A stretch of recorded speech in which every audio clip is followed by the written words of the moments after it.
Good morning, guys. The U.S. Energy and Information Administration is it's a website that controls a lot of data for useful information such as energy. They release a report titled Petroleums and Other Liquids regularly with the averages and prices. And with such a report like this, I found these numbers.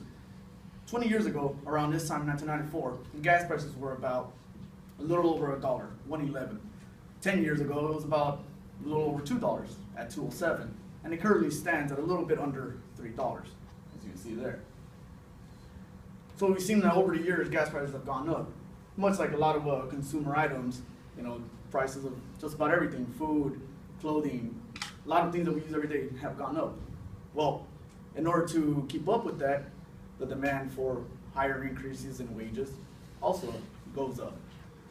So much that lately, the demand for minimum wage has really been a heated debate front and center like we usually have. It's been so long that in a report by Shun Lee, a reporter for Los Angeles Times, who wrote an article in September 14, 2014, she reported that dozens of protesters were arrested in rallies all across America in support of higher minimum wages.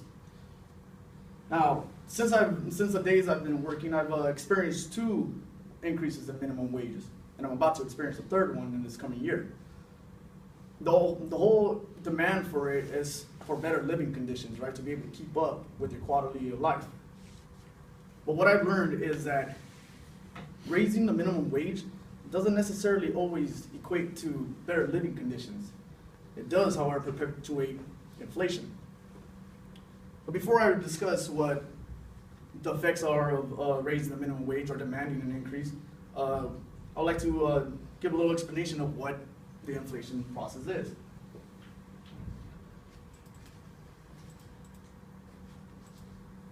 What is inflation? Presented by WallStreetSurvivor.com. Have you ever heard your grandfather say, "When I was a kid, a burger cost a nickel," or seen a vintage sign selling a Corvette for $1,000? Boy, would it have been sweet to live in that time, right? Actually, because of inflation, it would be pretty much the same. Inflation is the overall rise in prices of goods and services in an economy. Here's Claire. Claire heads over to the corner store to buy a pack of gum. That pack of gum costs Claire $1. Fast forward a year, and Claire heads to the exact same corner store and buys the exact same pack of gum.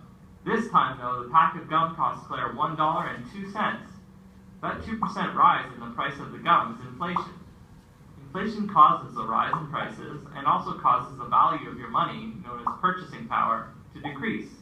Claire's $1 is worth less today than it did last year. In general, the demand for goods and services in an economy is greater than the supply, causing prices to rise and therefore inflation. Governments can control the inflation rate by adjusting the supply of money in the economy. That is a super oversimplified explanation of inflation. It's a lot more that goes into that.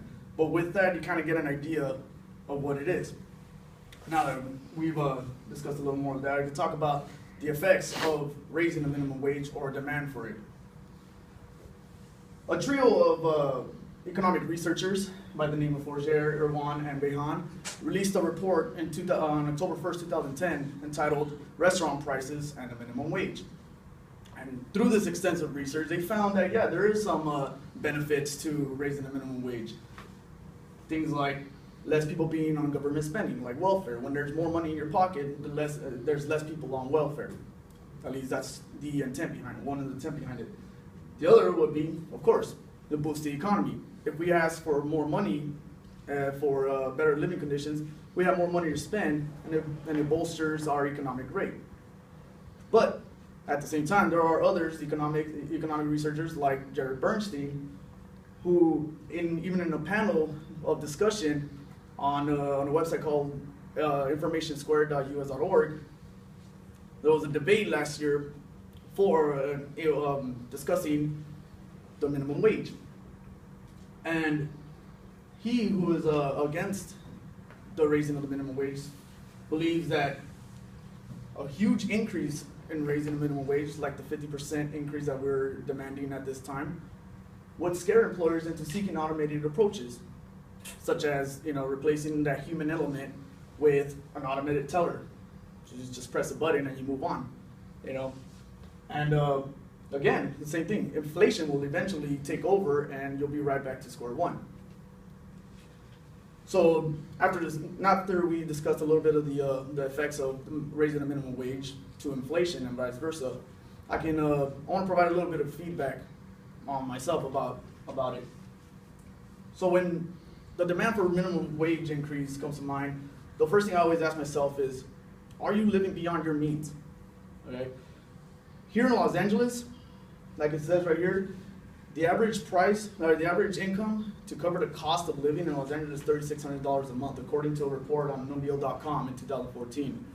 Okay, that translates to about $23 an hour. All right. Do we need a $23 an hour job to live here? Probably not. But because we in Los Angeles have a habit of valuing luxury over necessity and essentials, we do tend to feel like we need that bump and the increase all the time. So right now we're asking for about $15 an hour to cover the cost of living in Los Angeles. And so now that I've gone over that a little bit, we've talked about inflation, and we talked about the effects of raising the minimum wage, provide a little feedback. All in all, it's to reinstate the fact that ultimately we are going to end up in the same position, and it doesn't always equate to better living conditions. But inflation will always be there, and inflation is always going to occur. And raising the minimum wage doesn't really do much for it. With that being said, I'm going to leave you all with this. Instead of asking for entitlement, we need to promote work ethics. We need to promote better ways of obtaining that money that's out there, that's available to us, because it's always going to be available to us. The government, like the little video said, is going to keep printing money, and it's going to keep making it available to us. So rather than to ask for more of this, we need to ask for more of this. How do we obtain that money? Thank you.